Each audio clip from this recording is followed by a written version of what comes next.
3 مشہور سرداروں کے نام آتے ہیں. خیر یہ 3 بڑے سردار تھے, تو ان کا پروگرام بنا کہ ہم پتلی گلی سے نکل لیتے ہیں. ابو جہل نے سب سے بڑا اس میں کردار کیا, سب کو جا جا کے غیرت کے تانے دیے, تم لوگ غیرت نہیں ہے, قوم کا کس کے لیے لڑنے کا جذبہ نہیں ہے, اس طرح کے تانے دے دے کے نا سب کو جنگ کے لیے تیار کیا. ادھر یہ ہوا کہ جب ابو سفیان کو پتہ چلا نا کہ یہ نبی نے ارادہ کر لیا ہے, تو اس نے راستہ تبدیل کر دیا. راستہ تبدیل کر کے وہ بخیر و عافیت کہاں پہنچ گیا؟ مکہ. وہاں جا کے بہت سے سمجھدار لوگوں نے مشورہ دیا کہ بھائی اب ہمیں جنگ کرنے کی ضرورت نہیں, ہمارا مقصد تھا تجارتی قافلے کی حفاظت کرنا, وہ بخیر و عافیت آ گیا ہے, تمیز سے آرام سے ہنسی خوشی زندگی گزارو, مسلمانوں سے خامخواہ میں پنگا لینے کی کوشش بولو نہیں کرو. اس میں سب سے بڑا کردار تھا ابو جہل کا, وہ طاقت اور تکبر میں نا کہ نہیں اب تو موقع ملا انتقام لینے کا, یہ لوگ بدر کے مقام پہ پہنچ رہے ہیں, تو ہم اب ان کو 313 افراد کو واپس جانے نہیں دیں گے, اب ہم ان کو گھیر کے قتل کریں گے. تو 1000 کا لشکر لے کے بہت سے لوگوں کو اس نے نا پن کر کے, جو پیچھے رہنا چاہتے تھے, عرب کے بڑے سردار تھے, ان کو ڈر تھا. ایک تو ان میں ایسا تھا جس کے بارے میں اس کے غلام نے اس کو بتایا کہ میں نے نبی صلی اللہ علیہ وسلم سے سنا ہے کہ تو نبی کے ہاتھوں قتل ہوگا. اس کو نا یہ پیش گوئی کھا رہی تھی کہ یار یہ میرے غلام نے پیش گوئی کی ہے کہ اس نے نبی سے سنا ہے, اور محمد صلی اللہ علیہ وسلم نے آج تک جھوٹ نہیں بولا. تو اس کو اپنی موت نظر آ رہی تھی. خیر یہ لوگ نکلے ہیں, تو اب کیا ہوا ہے کہ یہ بدر کے مقام پہ پہنچ گئے. اب صحابہ کے پاس واپسی کا آپشن ختم, اب تو جا ہی نہیں سکتے واپس, اب سوائے اس کے کہ اس سے لڑیں, اس لشکر سے جو تعداد میں زیادہ, اسلحے میں زیادہ, تو اسباب کی دنیا میں ممکن نہیں تھا. لہذا نبی صلی اللہ علیہ وسلم نے صحابہ کرام کو جمع کر کے ان کے سامنے آپ نے خطاب کیا. تو زید ابن ارقم رضی اللہ تعالیٰ عنہ نے آپ وہ انصاری صحابی تھے, حالانکہ مہاجر نہیں تھے, انہوں نے عرض کیا یا رسول اللہ, ہم بنی اسرائیل, کیونکہ مسئلہ یہ ہے نا کہ بہت تھوڑے سے ہیں, اسلحہ بھی نہیں ہے, تو کیسے لڑیں, یہ تو پوری تیاری کے ساتھ آئے ہوئے ہیں, عملاً تو ممکن نہیں ہے, لیکن آپ کے پاس اب کوئی آپشن بھی نہیں ہے. تو زید ابن ارقم رضی اللہ تعالیٰ عنہ نے عرض کیا یا رسول اللہ, ہم یہاں سے بھاگیں گے نہیں, اور ہم بنی اسرائیل کی طرح ہرگز نہیں ہیں جنہوں نے حضرت موسیٰ سے کہہ دیا تھا کہ آپ جائیں اور آپ کا رب جائیں, دونوں لڑیں, انا ہاہنا قاعدون, ہم یہیں بیٹھ کے تماشا دیکھیں گے. نا نا نا نا نا, ہم آپ کے ساتھ خون کے آخری قطرے تک لڑیں گے, آپ ہمیں اگر آگ میں چھلانگ مارنے کا حکم دیں ہم اس میں بھی چھلانگ مار دیں گے. ایسے موقع پہ جب اپنے ساتھیوں کی طرف سے ایسی بات اور ایسا جذبہ ہونا, تو یہ کوئی چھوٹی بات نہیں ہوتی. نبی صلی اللہ علیہ وسلم اس قدر خوش ہوئے, بہت خوش ہوئے. پھر باقی صحابہ نے بھی اسی طرح کے الفاظ کہے کہ ہم لڑیں گے آپ کے ساتھ. حضرت ابو بکر, حضرت علی. اب ہوا کیا ہے کہ جب جنگ شروع ہوئی ہے, اچھا ان 313 میں زیادہ تر مہاجر صحابہ تھے, انصار کم تھے. اب جب جنگ شروع ہوئی ہے نا, تو عرب میں یہ دستور تھا کہ دونوں طرف کی فوجیں جب آمنے سامنے کھڑی ہوتی تھیں, تو بعض دفعہ قوم کے جو بہادر ترین لوگ ہوتے تھے نا, وہ پہلے نکل کے آتے تھے سامنے. وہ کہتے تھے حل من مبارز, پہلے ہم سے لڑو.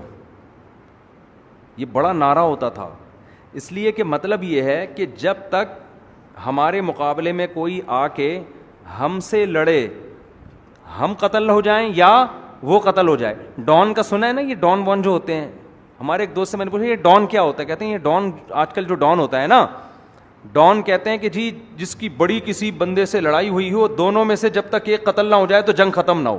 واللہ عالم حقیقت ہے یا نہیں ہے مجھے نہیں پتا, ہم نے جو ڈان بریڈ دیکھی ہے وہ جو آج کل مارکیٹ میں.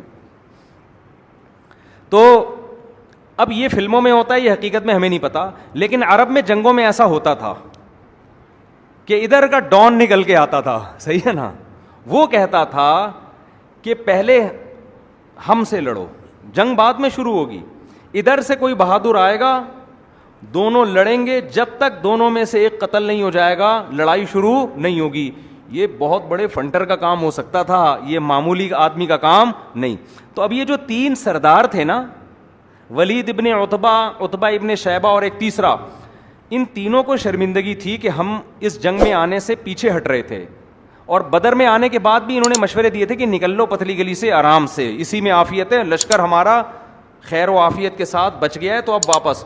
ابو جہل ان کو مسلسل تانے دیتا رہا, تم عورتوں کی طرح چوڑیاں پہن کے بیٹھ جاؤ, تم یہ کرو, جیسے ہوتا ہے نا. ان کو یہ شرمندگی تھی کہ یار ہم نے جانے کی باتیں اتنی کر لی ہیں, اب جب جنگ ہونی ہی ہے تو اپنی خفت مٹانے کے لیے, کیونکہ واپس جانا تو قوم کے پاس ہی ہے نا. پھر عرب میں عورتیں بڑے بزدلی کے تانے دیا کرتی تھیں کہ یہ ایسے ہیں, یہ جنگ میں ایسی باتیں کر رہے تھے. اچھا یہ لوگ اپنے ساتھ باندیاں بھی لائے تھے ناچنے کے لیے, عورتیں بھی لائے تھے, وہ دھمال شمال نہیں ہوتے, تو پورے دھمال ومال, موسیقی, میوزک, یہ سب کچھ, کیونکہ ان کو تو تھا کہ ہم 1000 ہیں, ہم تو فتح ہی ہوگی ہماری. اب کیا ہوا ہے کہ یہ تینوں نکل کے آ گئے سامنے, اور انہوں نے نعرہ لگایا اپنی شرمندگی بچانے کے لیے نا, شرمندگی سے بچنے کے لیے انہوں نے, تاکہ ہمیں یہ تلافی ہو جائے اور لوگ ہمیں بزدل نہ سمجھیں, تو میدان میں نکل کے ان تینوں نے کہا حل من مبارز, کوئی ہے ہمارے مقابلے میں پہلے مقابلہ کرنے والا. ادھر سے 3 انصاری صحابی نکل کے آئے سامنے, 3 انصاری صحابی. اب آپ ان کی بہادری دیکھو, تھے عرب نا, اور تھے قریشی ہاشمی نبی کی قوم کے. انہوں نے کہا نا نا نا نا نا, اب جب لڑائی ہوگی تو ہمیں ہمارے جیسے لوگ چاہیے, سمجھ رہے ہیں نا, ان سے لڑنے میں مزہ نہیں آئے گا. اس سے پتہ چلتا ہے کہ اللہ نے اپنے نبی کو جو لوگ دیے نا, وہ قوم بڑی غیرت والی تھی, بہادر تھی. نبی صلی اللہ علیہ وسلم نے ان کی غیرت کا رخ چینج کر دیا ہے. اگر یہی بنی اسرائیل ہوتے, یہودی ہوتے نا, تینوں کبھی سامنے نکل کے نہ آتے, اور نکل کے آتے تو ان کی تمنا ہوتی کوئی پدے پدے سے ہمارے سامنے آ جائیں, جن کو شکست دے کے ہم کیا کر لیں, اپنا نام روشن کر لیں. تو عرب کی دشمنی بھی, اچھا مدینہ میں کیا تھے, منافق یہودی, وہ سارے یہودی تھے. مشرکین مکہ میں کوئی منافق نہیں تھا, ہمارے نبی کی قوم میں کوئی منافق نہیں تھا. وہ اگر اندر سے کافر ہیں تو باہر سے بھی کافر, اندر سے مومن ہے تو باہر سے بھی مومن. یہود میں کیا گڑبڑ ہو رہی تھی, باہر سے کچھ اور, لا الہ ہؤلاء ولا الہ ہؤلاء. قرآن کہہ رہے ہیں مفاد وہاں نظر آئے تو ادھر لڑک گئے, ادھر نظر آئے تو ادھر لڑک گئے. اس کو کہتے ہیں 2 نمبر آدمی. تو یہ تینوں نکل کے آئے, انہوں نے کہا کہ بھئی 3 بندے آ جائیں وہاں سے. تو وہ جب آئے تو انہوں نے کہا نا نا نا نا, یہ ہمارے اکفا نہیں ہے, ہمارے کفو نہیں ہے. تو پھر رسول اللہ صلی اللہ علیہ وسلم نے حضرت ابو عبیدہ, یہ بھی قریشی ہاشمی, حضرت جعفر طیار رضی اللہ تعالی عنہ, یہ بھی قریشی ہاشمی, اور آپ نے حضرت علی رضی اللہ تعالیٰ عنہ, حضرت علی بھی نبی کے چچا زاد, اور حضرت جعفر طیار بھی نبی کے چچا زاد, اور حضرت ابو عبیدہ بھی نبی کے رشتہ دار, چچا زاد تو نہیں لیکن اسی قوم کے. تو ان تینوں نے دیکھ کر کہا کہ نعم اکفاؤنا, ہاں ہاں یہ ہمارے کیا ہیں, ہمارے جوڑ کے ہیں, ان سے لڑائی میں مزہ آئے گا. تو جب لڑائی شروع ہوئی ہے تو حضرت علی اور حضرت حمزہ نے ان 2 کا انا للہ کر دیا, ان 2 کو قتل کر دی. انا للہ تو نہیں کہنا چاہیے کافروں کے لیے, ان 2 کو جان سے مار دیا. لڑائی ہوئی, وہ یہ دونوں غالب آ گئے. لیکن حضرت ابو عبیدہ بن جراح رضی اللہ تعالیٰ عنہ کا جس سے مقابلہ ہوا, تو اس نے حضرت ابو عبیدہ بن جراح کی ٹانگ پہ اتنی زور سے تلوار ماری کہ وہ ٹانگ آپ کی شہید ہو گئی, کٹ گئی, اور آپ کو میدان جنگ سے لایا گیا. لیکن پھر ان دونوں صحابی نے حملہ کر کے اس کو بھی قتل کر دیا. تو بعد میں حضرت ابو عبیدہ رضی اللہ عنہ زخم کی تاب نہ لا سکے اور آپ کی شہادت ہو گئی. تو ادھر سے ایک, ادھر سے تینوں. اس کے بعد ایک لڑائی شروع ہوئی ہے. تو لڑائی میں اتنی زبردست پھر قرآن نے تسلیاں دیں, انہی آیتوں میں اللہ نے بیان کیا, اذ یریکہم اللہ فی منامک قلیلا, اللہ نے صحابہ کا رعب ان کے دلوں پہ بٹھا دیا, اور ان کو جماعت کم کر کے دکھائی کہ یہ تھوڑے لوگ ہیں, اور ان کو یہ دکھایا کہ یہ بہت زیادہ لوگ ہیں. پھر اللہ نے آسمان سے فرشتے نازل کیے مدد کے لیے. تو بڑی زبردست جنگ شروع ہوئی. تو ایک مشہور صحابی ہیں, ان کا نام ذہن سے نکل گیا, اس جنگ میں ان کا بھی بڑا کردار ہے. 2 صحابی تھے, حضرت معوذ اور معاذ, یہ دونوں بچے تھے. اچھا اس جنگ میں کچھ بچے صحابہ کو واپس بھی کیا ہے. کچھ صحابہ ایسے تھے جو نو عمر تھے، آپ صلی اللہ علیہ وسلم نے ان کو جنگ سے واپس کیا. حضرت معوذ اور معاذ چھپتے پھر رہے تھے کہ نبی کی ہم پہ نظر نہ پڑ جائے، کیونکہ ہم پہ اگر نظر پڑی تو ہمیں بھی کیا کر دیا جائے گا باہر. تو یہ چھپتے پھر رہے تھے. تو ایک مشہور صحابی اس وقت نام ذہن سے نکل گیا، وہ کہتے ہیں کہ میں نے اپنے دائیں بائیں غزوہ بدر میں دیکھا کہ معوذ اور معاذ جیسے بچے کھڑے ہوئے ہیں. تو میرے دل میں خوف پیدا ہوا کہ میرے ساتھ کوئی بہادر اور بڑے میچور لوگ ہوتے. جنگ میں ایسا ہوتا ہے نا، جب آپ لڑ رہے ہیں تو آپ چاہتے ہیں یار میرے ساتھ کون ہو، کوئی سپورٹر اچھا ہو نا. کہتے میں نے دیکھا کہ یہ دونوں کیا ہیں، بچے. تو میرے دل میں خوف پیدا ہوا. کہہ رہے لیکن ان بچوں کا جذبہ یہ تھا کہ ان دونوں نے مجھ سے پوچھا کہ ابو جہل کدھر ہے. صحیح ہے نا. انہوں نے مجھ سے کیا پوچھا؟ جیسے ہمارے دور کے بچے ہوتے ہیں مجھ سے انکل ابو جہل کہاں ہے. ہمارے دور میں کوئی ہوتا ہے نا انکل کہتے ہیں نا بڑوں، ابو جہل کہاں ہے. کہتے میں نے کہا بھائی یہ تو بڑے بہادر بچے ہیں معوذ، اور آپ نے نظموں میں نام سنا ہوگا نا حضرت معوذ اور معاذ کا. تو انہوں نے کہا ہم ابو جہل کہاں ہیں، ہم نے سنا ہے وہ اسلام کا سب سے بڑا دشمن ہے. تو پھر یہ لوگوں سے پوچھتے پوچھتے ابو جہل کے پاس پہنچے، لڑائی ہوئی اور بالآخر ابو جہل کو انہوں نے گرا دیا. لڑائی ابو جہل زخمی حالت میں، یہ نہیں قتل نہیں کر سکے اس کو یہ، اور ان کا بھی بازو کٹ گیا. غالباً معوذ یا حضرت معاذ رضی اللہ تعالیٰ عنہ کا بازو کٹ گیا. تو وہ نبی صلی اللہ علیہ وسلم کا معجزہ ظاہر ہوا، آپ نے وہ بازو لگایا اور وہ بازو جڑ گیا. یہ جو ابو جہل تھا نا، جب یہ جنگ میں زخمی ہو کے نیچے گرائے تو حضرت عبداللہ ابن مسعود رضی اللہ تعالیٰ عنہ، یہ بہت دبلے پتلے صحابی تھے. ان کی پنڈلیاں اتنی باریک تھیں کہ یہ شلوار ٹخنوں سے اوپر اٹھاتے، اس سے زیادہ نہیں اٹھاتے تھے. وجہ اس کی یہ تھی، کہتے مجھے شرم آتی تھی اپنی پنڈلیاں دکھاتے ہوئے، اتنی باریک پنڈلیاں تھیں. تو یہ تھے بھی غریب مسکین. یہ اصحاب صفہ میں سے تھے جن کے بارے میں آتا ہے نا غربت کی وجہ سے پورے کپڑے نہیں ہوتے تھے پہننے کے لیے. تو یہ بڑے مسکین صحابی تھے. انہوں نے جب دیکھا کہ ابو جہل جو ہے یہ پڑا ہوا ہے، زخمی تڑپ رہا ہے، تو یہ اس کے سینے پہ جا کے بیٹھ گئے اس کی گردن کاٹنے کے لیے. تو وہ ابو جہل ان سے کیا کہتا ہے کہ ابن مسعود آج تو بہت اونچی جگہ پہ بیٹھا ہے، یعنی مرتے ہوئے بھی کم بخت کس قدر تکبر، کہ آج تو ایک سردار کے سینے پہ بیٹھا ہے بہت اونچی جگہ پہ. اور پھر کہنے لگا کہ میری گردن کاٹنا تو ذرا نیچے سے کاٹنا، تاکہ پتہ چلے کسی سردار کی گردن ہے. جب کٹے گی نا تو گردن دیکھ کے پتہ چلے کسی عرب سردار کی گردن ہے. حضرت عبداللہ بن مسعود نے اس کی گردن کاٹی اور رسول اللہ صلی اللہ علیہ وسلم کی خدمت میں لے جا کے رکھ دی. آپ صلی اللہ علیہ وسلم سجدے میں گر گئے اور آپ نے فرمایا اللہ نے اس امت کے فرعون کو قتل کر دیا. اتنا خوش ہوئے آپ صلی اللہ علیہ وسلم، کیونکہ اس نے بہت فساد مچایا تھا. 13 سال مکہ میں نبی صلی اللہ علیہ وسلم کو تکلیف دینے کا کوئی موقع اس نے اپنے ہاتھ سے چھوڑا نہیں تھا. تو بالآخر لڑائی ہوئی ہے اور ان کے 70 بندے قتل ہو گئے اور 70 گرفتار ہو گئے. گرفتار میں بھی بڑے بڑے لوگ. حضرت عباس جو نبی کے چچا تھے وہ بھی مشرکین مکہ کے ساتھ جنگ میں تھے.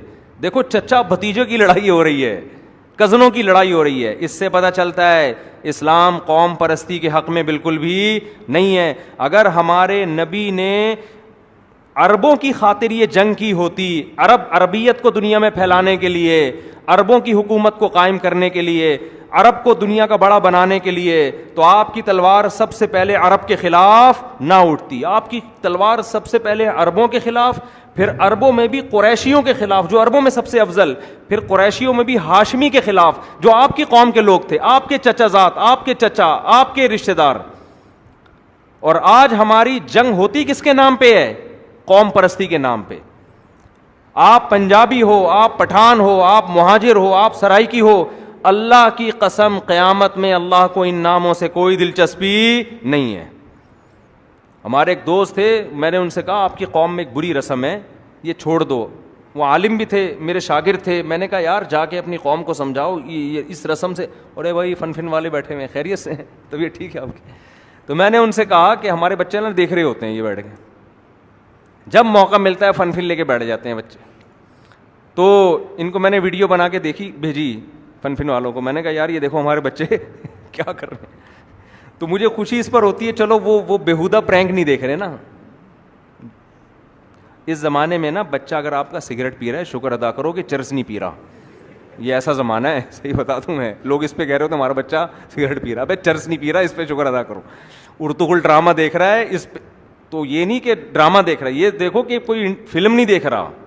تو یہ دور ایسا فتنے کا دور ہے, تو ہم اس پہ خوش ہوتے ہیں, چلو یار کوئی ایسی چیز دیکھ رہے ہیں. خیر, کیا عرض کر رہا تھا میں, ابے کیا بات چل رہی تھی, اتنا قومیت کی, میں جلدی سے وہ بتا دوں نا. وہ میں نے ان سے کہا کہ دیکھو تمہاری قوم میں یہ رسم ہے, آپ عالم ہو, آپ ان کو جا کے سمجھاؤ. انہوں نے کہا استاد جی ہماری قوم میں یہ ہے, ہم کیا کریں, یہ تو ہمارا قومی ہے, تو باپ دادا سے چلی آ رہی ہے, یہ ہم نہیں چھوڑ سکتے.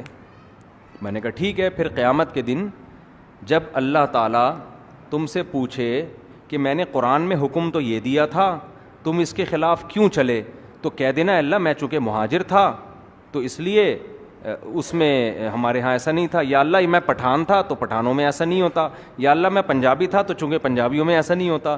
تو اللہ اگر کہتے ہو اچھا چلو پنجابیوں کے لیے یہ آیت نہیں نازل ہوئی تھی, پٹھانوں کے لیے نہیں ہوئی تھی, یہ مہاجروں کے لیے سرائکیوں کے لیے نہیں ہوئی تھی, یہ آیتیں تو بس ویسے ہی میں نے نازل کر دی تھیں, اس سے یہ والی قوم خارج تھی. تو اگر اللہ آپ کی اس دلیل سے مطمئن ہو جائے تو بہت زبردست بات ہے یار, یہ تو بڑی خوشی ہوگی پھر ہمیں.